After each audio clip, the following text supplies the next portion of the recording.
Yeah, we're out here fighting short kings today. Welcome back to Soft Serve Arms. Today we're going over our Trashcan AK. Why is it a Trashcan AK, you ask? Well, look at it.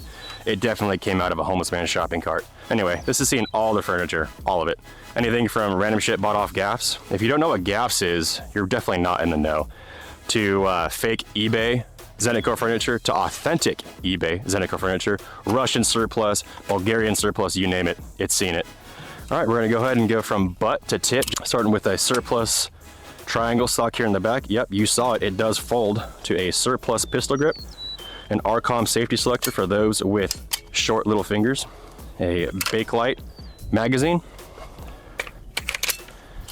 Here we have our last piece of Zenitco furniture. It is a Zenitco charging handle.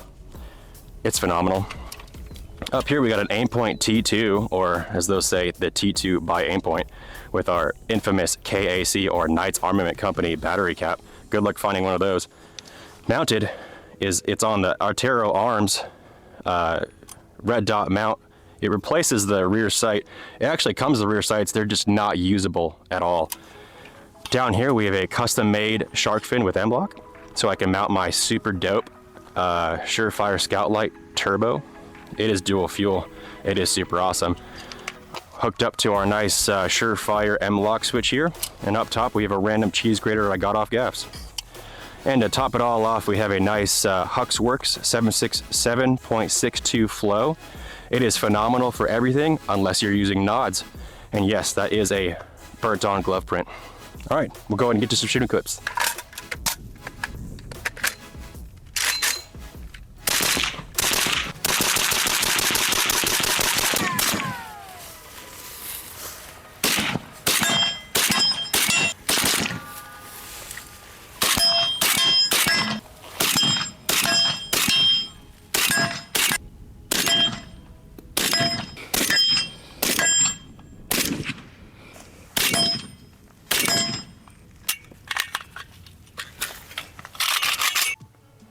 All right, we're back from the range.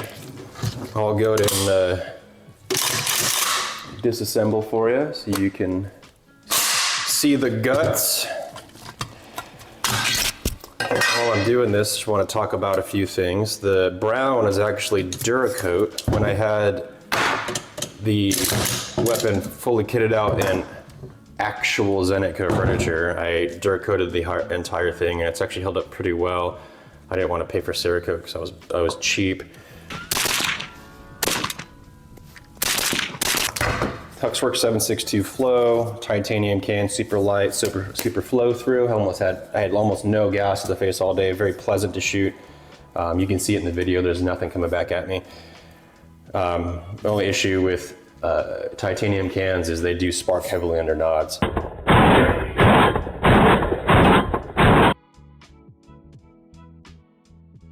So if you plan on shooting with nods, I would probably look for something else like if it's Inconel or stainless steel.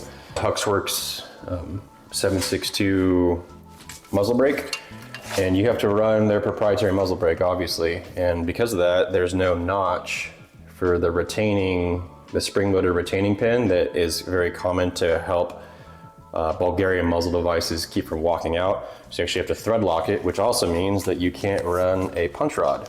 Because if you do, it'll be stuck behind here, you won't be able to get it out, which is just an extra weight because it's just a steel rod. From there, we have our Surefire Scout Light.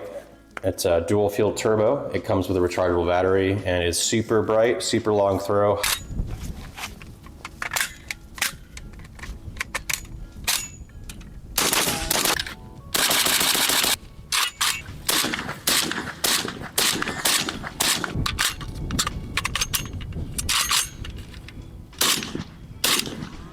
We have a push to the front Mlok mount from Midwest Industries. We have it pushed as far forward as reasonable without being crazy because it is unsupported.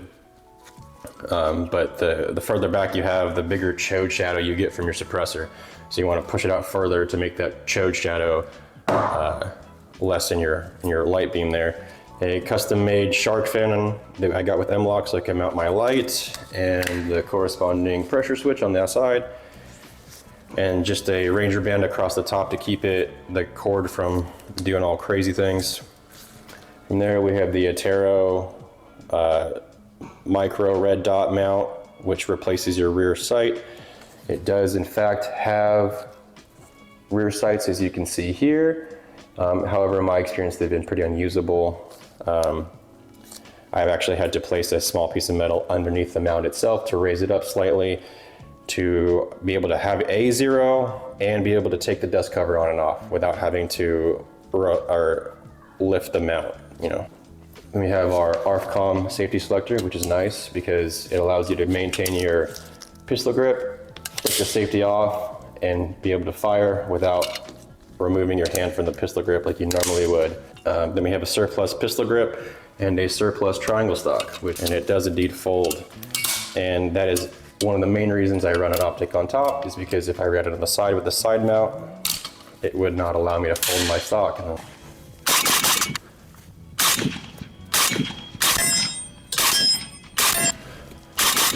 As far as magazines, we used Bulgarian import magazines, which ran fine.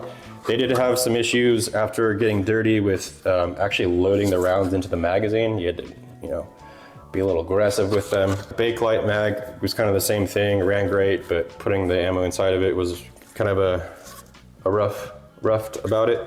And then the little tanker mag, which had a little bit of, I think it's KCI, a little bit of sticking on a full mag, which like is pretty normal, but loading it. Nice. Double it. Into the receiver itself, for whatever reason, it kept wanting to not get caught on the front lug there. The Aimpoint T2, probably one of the most rugged optics on the market, super reliable, super long battery life, which is effectively doubled by this super fancy Knights Armament Company battery cap.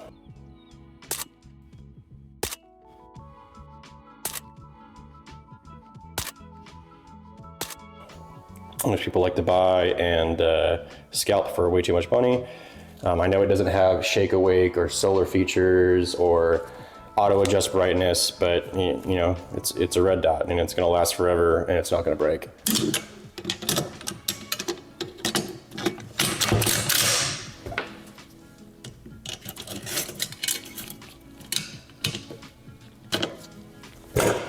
This is really the only part where the red dot mount kind of gets in the way, is you really have to angle this properly to be able to get it on there.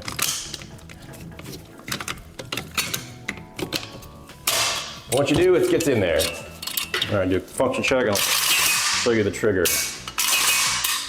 All right, so this